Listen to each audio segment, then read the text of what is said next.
तो दोस्तों अभी हम हैं बीकानेर स्टेशन पे।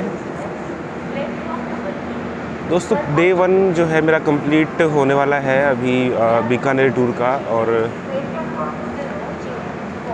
दोस्तों हिसार से जो मुझे अभी जाना है अहमदाबाद, और आज जो डे 1 है मेरा उसमें ट्रैवल कर रहा हूँ कोयम्बटूर एक्सप्रेस के अंदर। और अभी पहुँचे हैं बीकानेर स्टेशन। बीकानेर दो चीज़ों के लिए फ़ेमस है, एक तो यहाँ के रसगुल्ले और दूसरे यहाँ के नमकीन। तो यहाँ की जो भुजिया होती है वो भी फेमस है, और इसके अलावा रसगुल्ले तो है ही है। तो इंडिया में ही नहीं पूरी दुनिया के अंदर हल्दीराम जो है स्टेशन के पास, इसी स्टेशन के पास में इनकी दुकान होती थी हल्दीराम की। और अभी इसी एरिया में अगर हम जाएंगे तो जो रियल में यहाँ पे जिसके फेमस रसगुल्ले हैं, वैसे तो आपको हर एक दुकान मिल जाएगी रसगुल्ले की, लेकिन जिसके ओरिजिनल फेमस है वो है यहाँ पे छोटू मोटू के नाम से दुकान है। स्टेशन के बिल्कुल पास में है। आप किसी से भी पूछेंगे छोटू मोटू की दुकान कौन सी है बता देंगे। और वैसे यहाँ पे आपको स्टेशन पे भी मिल जाएंगे। स्टेशन पे जो वेंडर्स हैं वो भुजिया और रसगुल्ले दोनों रखते हैं यहाँ पे। तो ये जगह है फेमस। तो यहाँ पे एक ब्रेक लिया इन्होंने, तो मुझे लगा कि आपको भी बताना चाहिए। और यहाँ पे मेरे पीछे आप देख रहे होंगे जो एंट्री है यहाँ पे, ये एंट्री अच्छे मतलब जैसे बताया जाता है राज्य रजवाड़ों का ये राज्य है राजस्थान, इसीलिए जैसे राजाओं के महल होते हैं उस टाइप से इसकी एंट्री बनाई हुई है। और पीछे आप बीकानेर जंक्शन आपको दिख रहा होगा, थोड़ा सा दूर है बट दिख रहा होगा। और ट्रेन में मुझे अच्छे सहयोगी मिले। तो दोस्तों जहाँ पे हम बिज़नेस आइडियाज़ के लिए जाते हैं या कंपनीज़ के इंटरव्यू के लिए जाते हैं, वहाँ पे मुझे लगा कि आपके लिए भी कुछ ना कुछ बनाना चाहिए। एक मित्र मुझे मिल गए, मित्र नहीं मतलब रास्ते में जैसे ट्रैवलर होते हैं तो बातचीत करते हैं, दोस्त बन जाते हैं। तो उसी तरह से एक भाई है, वो गोवा में ट्रांसपोर्ट का काम करते हैं और वो भी मुझे मिले। तो इस एरिया में बीकानेर अगर आप आते हैं तो यहाँ पे देखने लायक जो चीज़ें हैं वो है राजा का महल, और इसके अलावा बीकानेर की भुजिया फेमस है, रसगुल्ले फेमस है। छोटू मोटू के लेना अगर आप यहाँ आते हैं तो छोटू मोटू के लीजिए।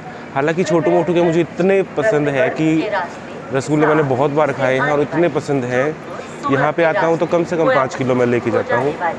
और अभी तो टाइम नहीं है क्योंकि सिर्फ हाफ एन आवर का हाल्ट है और ऑलरेडी 25-30 मिनट होने वाले हैं, तो कभी भी गाड़ी चल सकती है।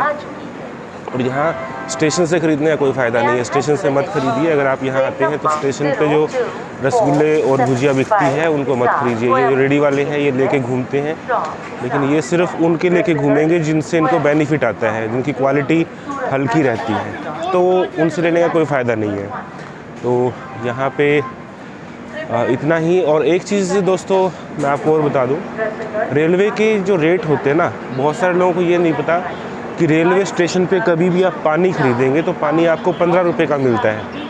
आप चाय खरीदेंगे तो चाय का भी रेट होता है 7 रुपये रेट होता है फ़िक्स। मैं आपको मेन्यू दिखा देता हूँ, लेकिन अक्सर लोगों को पता नहीं होता, इस वजह से जो लोग हैं वो महंगे दामों में ख़रीद लेते हैं। अगर आप ट्रेन के अंदर जो वेंडर जो आते हैं पानी बेचने के लिए वो 20 रुपये में देते हैं, लेकिन अगर आप काउंटर पे जाके लेंगे तो आपको जो है पानी 15 रुपये का ही मिलेगा। तो जो रेट है मील का रेट वो पहले चेक कर लीजिए और उसके बाद में ही आप कुछ भी परचेज़ करना है उसे परचेज़ कीजिए। तो यहाँ पे मैं आपको जो है मेन्यू थोड़ा सा दिखा देता हूँ। मेरे पीछे मेन्यू लगा हुआ है, और जो चाय का रेट है यहाँ पे 7 रुपये है। टी बैग वाली अगर आप लेंगे तो वो 5 रुपये की है, और बाकी सभी लगभग MRP पे है। आप किसी भी स्टेशन पे जाएंगे तो वहाँ पे यही रेट है, ऑल इंडिया का फ़िक्स रेट है। ऐसा नहीं है कि यहाँ का 15 रुपये की पानी की बोतल होती है, लोगों को पता नहीं होता। बट मुझे भी नहीं पता था, पहले मैं भी 20 रुपये देता था, बट काफ़ी टाइम पहले बिस्लेरी से जो है मेरा इसमें बिस्लेरी का मुझे पता लगा कि एक मैनेजर मिले मुझे, उन्होंने मुझे बताया कि ये रेट होता है। तो तब से मैंने 15 रुपये में ख़रीदना स्टार्ट कर लिया। अदरवाइज़ हम क्या करते हैं, जाके सीधा 20 का पकड़ाया, पानी लिया और वापस चल दिए। यहाँ पे जो पानी आता है उस पर MRP भी 15 रुपये होता है, चाहे किसी भी कंपनी का हो, किनले हो, बिस्लेरी हो, एक्वाफिना हो, कोई भी हो। और अभी के लिए इतना ही। आगे चलते हैं, आगे और हाल्ट आएंगे, वहाँ पे देखते हैं वहाँ पे क्या है। तो गुड मॉर्निंग दोस्तों, और अभी पहुँच गए हैं साबरमती। अभी लगभग 6 बजे का टाइम है और साबरमती स्टेशन क्रॉस किया है। स्टॉपेज नहीं था यहाँ पे, बट गांधी जी की नगरी साबरमती के साथ तूने कर दिया कमाल। यहाँ पे आने के बाद वही गाना याद आता है। मेरे पीछे देख सकते हैं काफ़ी हरा भरा जो है साबरमती है। जिन्होंने नहीं देखा है वो लोग देख लें। मुझे लगा कि गुजरात में पानी की कमी होगी, बट यहाँ इतना ऐसा कुछ नहीं है। गुजरात का अगर हम सोचते हैं तो नॉर्मली दिमाग में यही आता है कि यहाँ पे जो है जैसे सूखा रेगिस्तान जैसा काफ़ी मिलेगा, बट यहाँ पे काफ़ी ग्रीनरी है और डेवलप भी है काफ़ी। आपको दिखा होगा मुझे, तो काफ़ी जो है एरिया ये डेवलप है।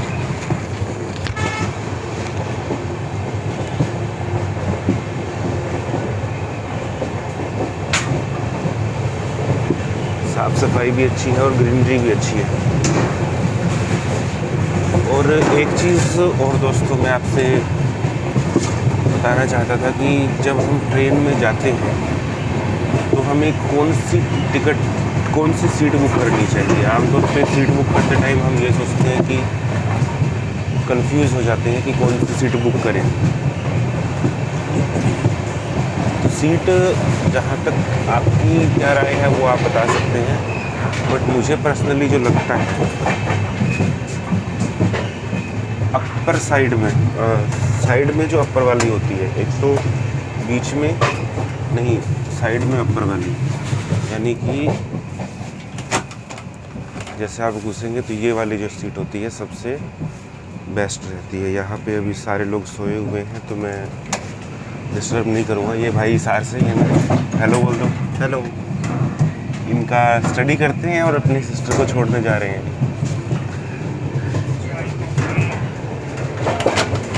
तो ये हिसार से हैं और अहमदाबाद अभी पहुंचने वाला हूं मैं। अहमदाबाद स्टेशन भी काफ़ी अच्छा है, वो भी आपको दिखाऊंगा। एंड मॉर्निंग टाइम है तो सभी ब्रश वगैरह करने में लगे हुए हैं। तो स्टेशन आने वाला है, थोड़ी देर में स्टेशन पे पहुंच के मैं आपको बताऊंगा कि स्टेशन कैसा है। दोस्तों अपर जो सीट है इसको बुक करने का एक रीज़न ये रहता है कि जब आप ट्रैवल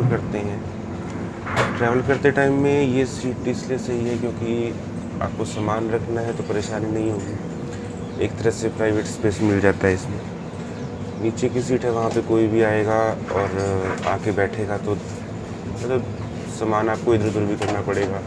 तो ऊपर आप सेफली रख सकते हैं, नीचे वाली सीट में आपको नीचे रखना पड़ता है। अगर आपके साथ में अगर कोई लेडीज़ है या ऐसे मतलब ट्रैवलर हैं जिनको ऊपर चढ़ने में दिक्कत होती है तो फिर आप साइड वाली मत लीजिए सीट, फिर आप जो मेन बर्थ होती है उसमें नीचे वाली लीजिए, क्योंकि वहाँ पे आपको प्रॉब्लम नहीं होगी। और अभी तो कुंडे वगैरह होते हैं तो इसी हिसाब से लगेज उसमें लें कि उसको लॉक कर सकें रात को, क्योंकि ट्रैवलिंग में सेफ्टी भी एक इशू रहता है। एंड मुझे तो यही पसंद है सीट, क्योंकि ऊपर आराम से अपने अगर सोना चाहते हो तो जितनी देर मर्जी सो सकते हो, सर नहीं लगता। साइड में 3 सीटें होती हैं तो ऊपर आप बैठने में दिक्कत होगी आपको, बट जो अंदर वाली में, बट साइड में जो सीटें होती हैं इन पर बैठने में दिक्कत नहीं होती क्योंकि 2 ही स्लीपर सीट होती है। तो ये बड़ा बेनिफिट है, इसलिए मुझे ये सीट पसंद है। और अभी स्टेशन दिखाता हूँ मैं कौन सा आ गया है, अहमदाबाद आ गया। तो चलिए अहमदाबाद उतरते हैं और उसके बाद में देखते हैं। तो दोस्तों स्टेशन से बाहर आ गए हैं अभी, और ट्रेन से बाहर आ गए हैं स्टेशन से। अहमदाबाद जंक्शन पहुंच गए हैं और मेरा ट्रैवलिंग का आज दूसरा दिन है। तो बर्थ की जैसे मैं बात कर रहा था, साइड में जो अपर वाली बर्थ मेरी फेवरेट है। आपकी कौन सी फेवरेट है वो आप बता सकते हैं, आप राय भी दीजिए, बट मुझे तो वही सबसे बेस्ट लगती है। वहाँ पे एक तो आपको ऊपर बैठना है तो आप उसको आराम से, सर नहीं भिड़ेगा आपका, उस पर सर टच नहीं होगा। नॉर्मल स्लीपर में, हालांकि सेकंड स्लीपर में तो दो ही बर्थ होती है, बट थर्ड AC चाहे स्लीपर हो चाहे विदाउट AC हो, उसमें 3 होती है। तो इसलिए अगर साइड वाला लेंगे तो उसमें आपको स्पेस अच्छा मिल जाता है, सामान रखने की जगह मिल जाती है, और उतरते टाइम भी आप दूसरों को परेशान नहीं करते। अगर दूसरी में आप जो अंदर वाली बर्थ लेंगे तो उसमें आपको उतरते टाइम परेशानी होगी। अहमदाबाद का जो जंक्शन है काफ़ी बड़ा, इंडिया में 7th नंबर पे, आई थिंक 7वें नंबर पे सबसे बड़ा जंक्शन है, और मोदी साहब का गढ़ भी है।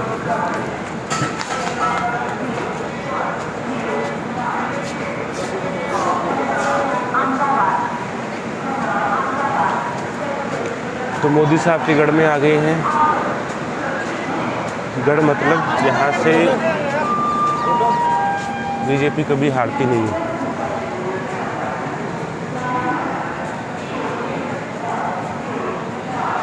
सुबह सुबह का टाइम है, अभी 7:05 हुए हैं। 7 बजे आप लगा लीजिए, यानी कि ट्रेन अपने टाइम से 10 मिनट पहले चल रही है, पहले पहुंची है।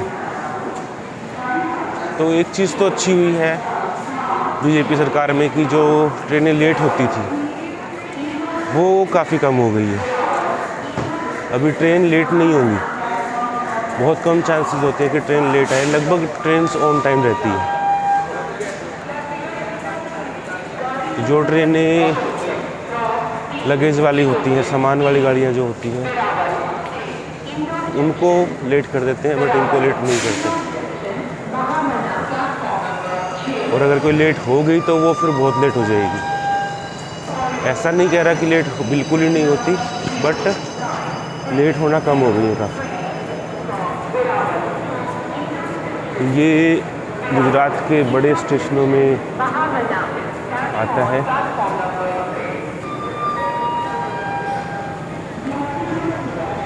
दूसरा, यहाँ पे होलसेल मार्केट भी है इसके पास में, स्टेशन के पास में ही है।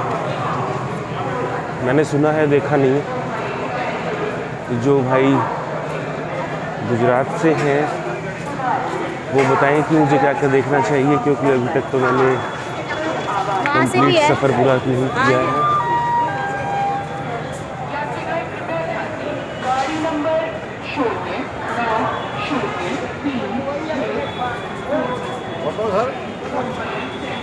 ये ऑटो वाले भाई ऑटो पूछ रहे हैं,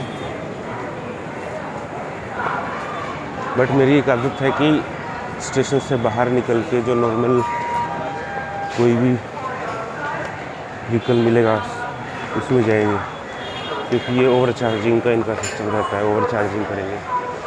इसलिए बाहर जाके तसल्ली से जो भी व्हीकल मिले, बार्गेनिंग बहुत ज़रूरी है।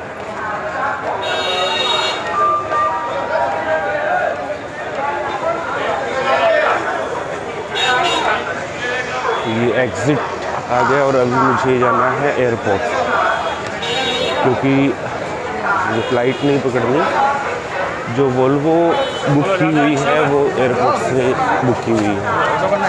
तो इसीलिए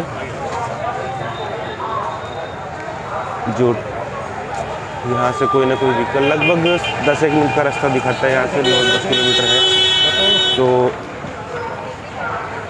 उसके हिसाब से देखना पड़ेगा। बहुत सारे व्हीकल मिलेंगे, बहुत सारे व्हीकल मिल जाएंगे तो प्रॉब्लम नहीं है। अभी तो उतरा हूँ लगभग 18 घंटे का ट्रैवल करके, और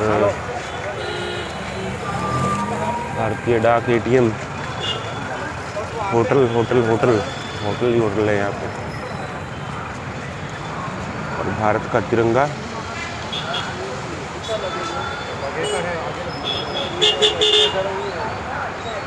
तो अभी सोचता हूँ कुछ नाश्ता पानी भी कर लूँ, क्योंकि अभी 3 घंटे हैं मेरे पास। 10 बजे जो है वोल्वो की चलने का टाइम है। दोस्तों अभी मैं आ गया हूँ गुजरात के अहमदाबाद में। ये जगह है चार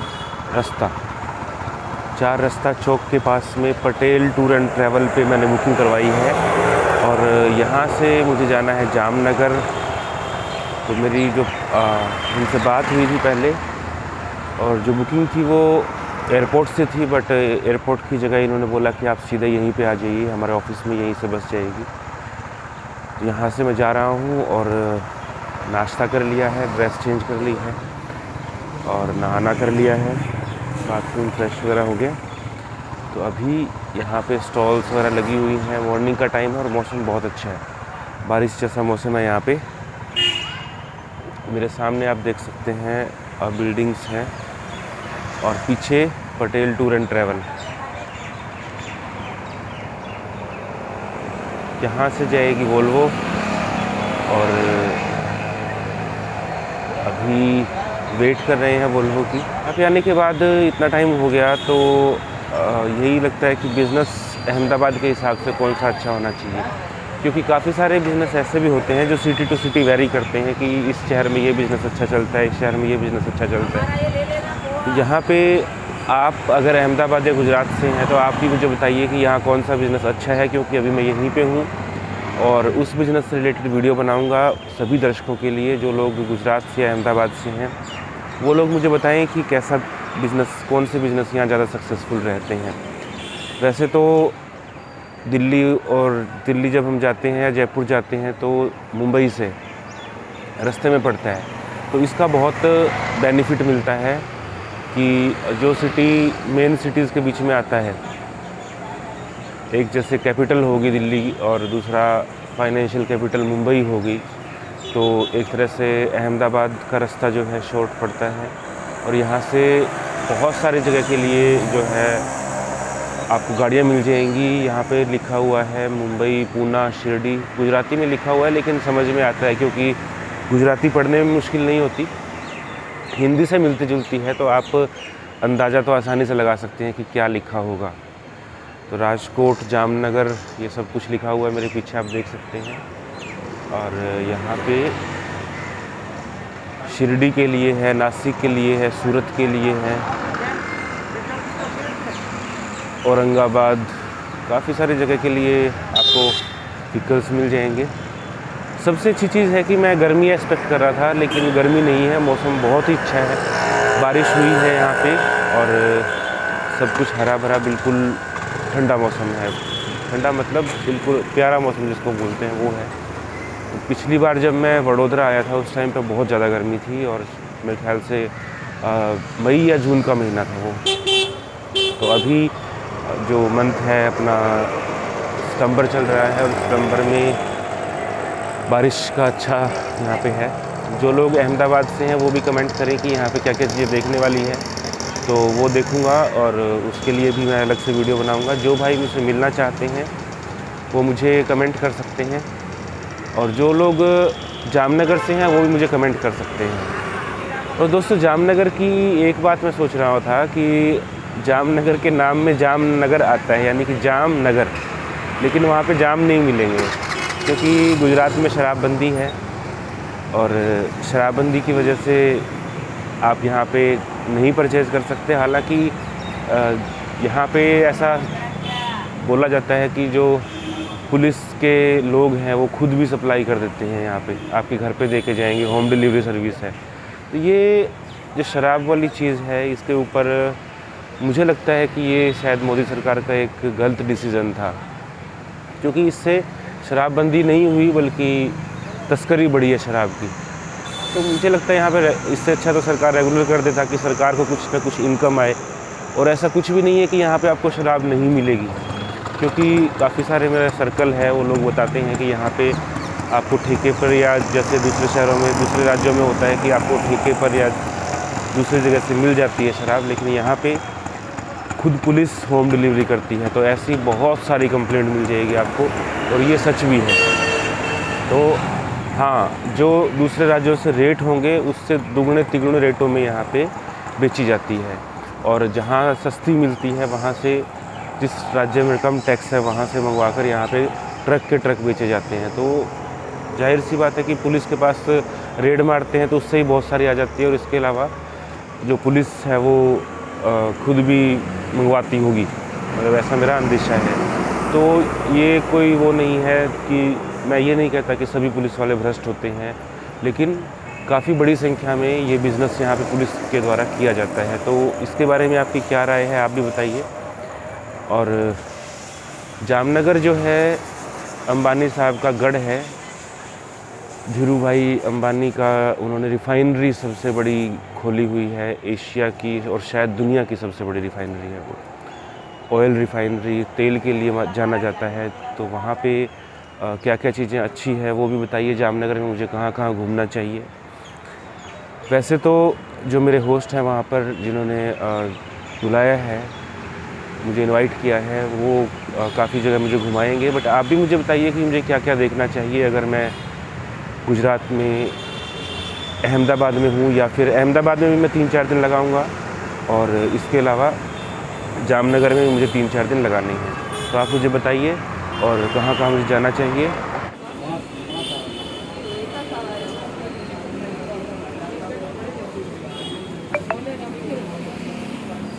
सो फाइनली जो बस है वो आ गई है, और इसमें मुझे भी ट्रैवल करना है 6 घंटे के लिए। बारिश आ रही है हल्की हल्की, बहुत ही शानदार मौसम है। Patel tour and travel.